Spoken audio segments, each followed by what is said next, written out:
오늘 저희들 함께 보실 하나님 말씀은 출애굽기 17장 1절에서 7절의 말씀입니다. 출애굽기 17장 1절에서 7절의 말씀 제가 봉독해 올리겠습니다. 이스라엘 자손의 온 회중이 여호와의 명령대로 신광야에서 떠나 그 노정대로 향하여 르비딤에 장막을 쳤으나 백성이 마실 물이 없는지라. 백성이 모세와 다투어 이르되 우리에게 물을 주어 마시게 하라. 모세가 그들에게 이르되 너희가 어찌하여 나와 다투느냐? 너희가 어찌하여 여호와를 시험하느냐? 거기서 백성이 목이 말라 물을 찾으며 그들이 모세에게 대하여 원망하여 이르되 당신이 어찌하여 우리를 애굽에서 인도하여 내어서 우리와 우리 자녀와 우리 가축을 목말라 죽게 하느냐? 모세가 여호와께 부르짖어 이르되 내가 이 백성에게 어떻게 하리이까? 그들이 조금 있으면 내게 돌을 던지겠나이다. 여호와께서 모세에게 이르시되 백성 앞을 지나서 이스라엘 장로들을 데리고 나일강을 치던 내 지팡이를 손에 잡고 가라. 내가 호렙산에 있는 그 반석 위 거기서 내 앞에 서리니 너는 그 반석을 치라. 그곳에서 물이 나오리니 백성이 마시리라. 모세가 이스라엘 장로들의 목전에서 그대로 행하니라. 그가 그곳 이름을 마사 또는 무리바라 불렀으니 이는 이스라엘 자손이 다투었으며 또는 그들이 여호와를 시험하여 이르기를 여호와께서 우리 중에 계신가 안 계신가 하였음이더라. 이스라엘 백성들을 광야로 이끄신 분이 누구십니까? 마실 물이 없는 그 르비딤으로 이스라엘 백성을 이끌어내신 분이 누구입니까? 1절을 봉독합니다. 1절 봉독합니다. 이스라엘 자손의 온 회중이 여호와의 명령대로 신광야에서 떠나 그 노정대로 행하여 르비딤에 장막을 쳤으나 백성이 마실 물이 없는지라. 자, 어떻게 나옵니까? 여호와의 명령대로 신광야를 떠나. 자, 그들을 르비딤으로 인도하시는 분이 누굽니까? 하나님이십니다. 하나님의 구름 기둥, 불 기둥을 따라서 이스라엘 백성들은 이동을 했습니다. 그런데 하나님께서 인도하신 곳에 마실 물이 없습니다. 하나님께서 인도하신 곳에는 오히려 고난이 기다리고 있었습니다. 복된 곳으로 인도하시는 줄 알았는데, 풍족한 곳으로 인도하시는 줄 알았는데 오히려 죽을 고통이 기다리고 있는 겁니다. 오늘 우리에게 있는 광야, 이 환난은 어디에서 오는 겁니까? 이 견딜 수 없는 어려움 어디에서 오는 겁니까? 결론부터 말씀드리자면 이 모든 것이 하나님께로부터 온 것입니다. 우리가 한 가지 반드시 알아야 할 것은 이 세상 그 어떤 일도 하나님 없이 이루어지는 일은 없다는 겁니다. 우리 하나님은 참새 2마리가 한 아사리온에 팔리는 것도 관여하고 계신다고 말씀하십니다. 우리의 머리털 하나까지 다 세고 계신다고 말씀하십니다. 하나님 없이 이루어지는 일은 하나도 없습니다. 사단마귀도 하나님의 부름을 받습니다. 하나님의 허락이 없이는 마귀도 결코 우리를 괴롭게 할 수가 없습니다. 그렇다면 하나님께서 왜 나에게 이와 같은 고통을 주시는 겁니까? 나를 에덴 동산 같은 좀 낙원에 좀 살게 해주시지, 편안하게 살게 해주시지 왜 광야로 인도하셔서 죽을 고생을 시키시는 겁니까? 이것은 우리에게 훈련이 필요하기 때문입니다. 광야가 우리에게 은혜의 장소인 것은 그곳에서 훈련을 받아서 정금 같은 믿음의 군사가 될 수 있기 때문입니다. 훈련이 없이는 결코 좋은 군사가 될 수 없습니다. 훈련이 강하면 강할수록 좋은 군사가 되는 겁니다. 여러분, 인생의 광야를 싫어하지 마십시오. 인생의 광야를 괴로워하지 마십시오. 하나님이 우리에게 좋은 것으로 주신 것인 줄 믿습니다. 인생의 광야에서 훈련받을 때 꼭 주의해야 할 것이 있습니다. 그것이 무엇이냐? 불평해서는 안 된다는 겁니다. 원망해서도 안 된다는 겁니다. 로마서 5장 3절에 보니까 그리스도인은 환난 가운데서 즐거워한다. 환난을 즐거워한다 말씀하고 있습니다. 왜냐하면 환난이 환난으로 끝나는 것이 아니라 결국은 소망을 이루는 줄 알기 때문에 즐거워하는 겁니다. 그리스도인은 고난받지 않는 사람이 아니라, 고난을 피해가는 사람이 아니라 고난 가운데서도 즐거워할 수 있는 사람인 줄 믿습니다. 그런데 이스라엘 백성들은 물이 없다고 원망합니다. 하나님께서 분명 인도하신 광야인데 물이 없습니다. 사방을 둘러봐도 온통 모래와 바람뿐입니다. 모래의 흔적이라고는 찾을래야 찾을 수가 없습니다. 이스라엘 백성들은 광야에서 마실 물을 구하지 못하자 또 불평하기 시작합니다. 2절에 보니까 백성이 모세와 다투었다 말씀하고 있습니다. 2절을 함께 살펴볼까요? 2절. 백성이 모세와 다투어 이르되 우리에게 물을 줘 마시게 하라. 모세가 그들에게 이르되 너희가 어찌하여 나와 다투느냐? 너희가 어찌하여 여호와를 시험하느냐? 하나님은 눈에 보이지 않기 때문에 하나님께서 세우신 모세와 다투는 겁니다. 꼭 이렇게 해야 합니까? 마실 물이 없으면 모세를 원망하고 하나님에 대한 그 신앙이 사라져야 합니까? 여러분, 마실 물이 없을 때 우리는 어떻게 해야 합니까? 마실 물이 꼭 필요한데 그 물이 없을 때 우리는 어떻게 해야 하는 겁니까? 여러분에게 이런 고난이 없으면 좋겠지만 혹 이런 어려운 일을 만난다면 여러분은 어떻게 하시겠습니까? 동서남북 앞길이 다 막히고 사방으로 우겨쌈을 당할 때 우리가 아무리 애쓰고 힘써보지만 도저히 실마리를 찾을 수 없을 때 여러분 어떻게 하시겠습니까?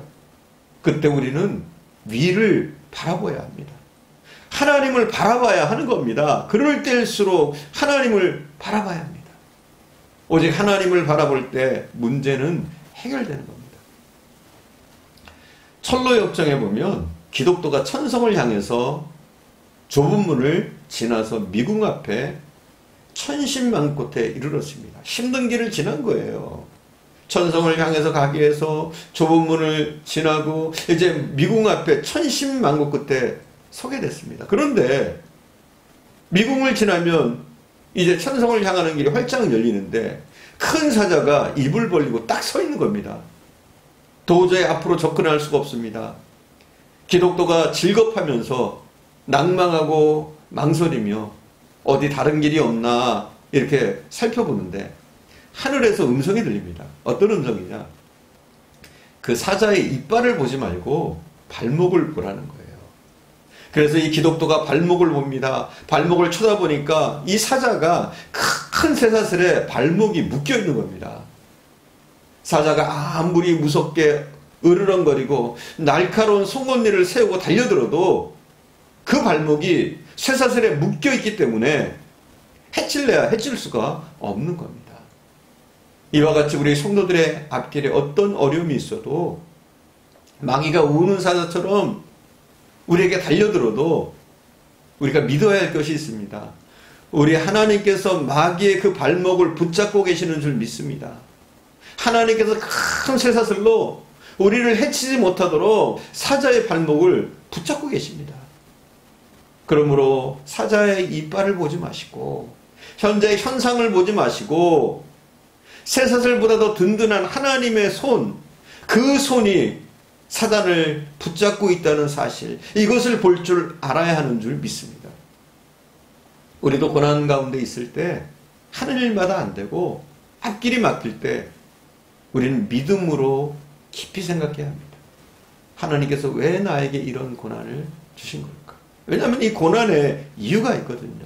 내가 당하는 불행에 이유가 있거든요. 꼭 내 잘못이 아니더라도 말이에요. 이유가 있단 말이에요. 분명한 이유는 우리를 잘되게 하시려는 거라고 저는 믿습니다. 하나님께 기도하면 생각하고 또 생각하면 우리는 그 원인을 찾을 수가 있습니다. 원인을 알아야 문제를 해결할 수 있습니다. 병명을 알아야 약국에서 약을 쓸 수 있고 처방을 받을 수 있잖아요. 그런데 이스라엘 백성들은 원인을 찾지 않고 원망부터 합니다. 불평부터 합니다. 믿음이 없기 때문입니다. 믿음이 없는 사람은 항상 눈에 보이는 현상에 의해서 모든 것을 결정합니다. 너무 쉽게 실망하고 너무 쉽게 분노합니다. 눈에 보이는 것만 보고 오직 살아갑니다. 분명 느비딤에는 물이 없습니다. 모든 샘은 말랐고 온통 사막의 모래뿐입니다. 하지만 실제로는 어떻습니까? 호렙산 반석 아래 200만 명이 먹고도 남을 만한 물이 숨겨져 있었습니다. 모세가 반석을 치자 이 물이 터져나왔습니다. 믿음은 바로 이 숨겨져 있는 것, 눈에 보이지 않는 것을 믿음으로 보는 겁니다. 하나님께서는 이스라엘 백성들이 한 번도 생각하지도 못했던 복을 반석 아래 감춰두고 계셨습니다. 이스라엘 백성 중에 그 누구도 반석에서 샘물이 터져 나오리라고는 생각조차 못했습니다.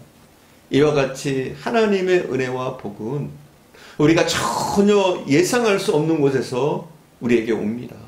이 하나님의 복을, 이 하나님의 역사하심을 우리는 믿음으로 참고 기다려야 합니다. 하나님의 훈련은 믿음의 훈련입니다. 하나님의 훈련은 기다림의 훈련입니다. 하나님은 광야의 훈련을 통해서 우리가 오직 하나님만 바라보며 기대할 줄 아는, 하나님을 바라볼 줄 아는 믿음의 군사가 되기를 원하시는 줄 믿습니다. 성경의 위대한 인물들은 대부분 이렇게 광야로 내몰렸습니다. 그리고 이 광야에서 하나님께 훈련을 받았습니다. 모세는 왕궁의 그 화려한 생활을 뒤로하고 미디안 광야에서 무려 40년 동안 훈련을 받음으로 그의 자아가 깨어지고 리더로 세워지게 됩니다. 다윗도 마찬가지죠. 왕이 되기 전까지 사울왕을 피해서 끊임없이 죽음의 사선을 넘나들고 광야와 바위 틈에서 숨어 지내는 그런 혹독한 삶을 삽니다. 이러한 고난들을 통해서 다윗은 지도자로서의 면모를 갖추게 됩니다.